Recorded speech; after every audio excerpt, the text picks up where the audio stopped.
एक छोटे से गांव में एक गरीब परिवार रहता था। परिवार में माता पिता और उनकी एक छोटी सी बेटी सीमा थी। सीमा बहुत ही सुंदर और समझदार लड़की थी। वह अपनी माता पिता को बहुत प्यार करते थे। एक दिन सीमा के माता पिता को किसी काम से शहर जाना पड़ा। उन्होंने सीमा को अपने पड़ोसियों के पास छोड़ दिया। सीमा को अपने माता पिता के बिना बहुत अकेलापन महसूस हो रहा था। वह दिन भर उनके लिए रोती रहती। एक दिन सीमा की पड़ोसन उसे अपने साथ बाजार ले गई। बाजार में सीमा ने एक सुंदर गुड़िया देखी। वह गुड़िया को देखकर बहुत खुश हुई। उसने गुड़िया को खरीदने के लिए अपनी पड़ोसन से पैसे मांगे। पड़ोसन ने सीमा को गुड़िया नहीं खरीदने दी। उसने कहा कि गुड़िया बहुत महंगी है। सीमा बहुत निराश हो गई। वह गुड़िया को अपने हाथों में लेकर उसके साथ खेलने लगी। उसी समय एक महिला गुड़िया को देखकर रुक गई। उसने सीमा से गुड़िया के बारे में पूछा। सीमा ने उसे गुड़िया की कहानी सुनाई। महिला सीमा की बात सुनकर बहुत दुखी हुई। उसने सीमा को गुड़िया दिला दी। सीमा की गुड़िया का नाम उसने सीमा रखा।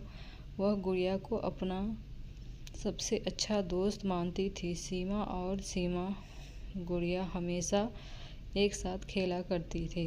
एक दिन सीमा के माता पिता को किसी काम से फिर से शहर जाना पड़ा। इस बार उन्होंने सीमा को अपने साथ ले लिया।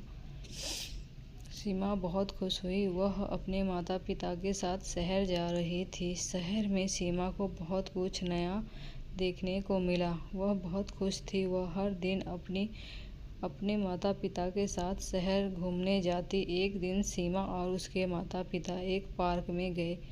पार्क में सीमा को एक छोटी सी झील देखी। वह झील को देखकर बहुत खुश हुई। उसने अपने माता पिता से झील में तैरने के लिए कहा। सीमा के माता पिता ने उसे झील में तैरने की अनुमति दी। सीमा बहुत खुश हुई। वह झील में तैरने लगी। तभी अचानक सीमा का पैर फिसला और वह झील में गिर गई। वह डूबने लगी। उसके माता पिता उसे बचाने के लिए दौड़े, लेकिन तब तक बहुत देर हो चुकी थी। सीमा डूब गई। सीमा के माता पिता बहुत दुखी हुए। उन्होंने सीमा को बहुत खोजा पर नहीं मिली। सीमा की गुड़िया सीमा के सबके साथ थी। सीमा के माता पिता ने सीमा की गुड़िया को दफन कर दिया। वे गुड़िया को देखकर सीमा को याद करते थे। सीमा की गुड़िया आज भी उस पार्क में है। वह सीमा की यादों को संजोए हुए है। सीमा की कहानी बहुत ही रुला देने वाली है। सीमा एक बहुत ही प्यारी और समझदार लड़की थी। उसकी मृत्यु से उसके माता पिता को बहुत दुख हुआ। सीमा की कहानी हमें यह सिखाती है कि जीवन बहुत ही अनमोल है। हमें जीवन का हर पल जीना चाहिए।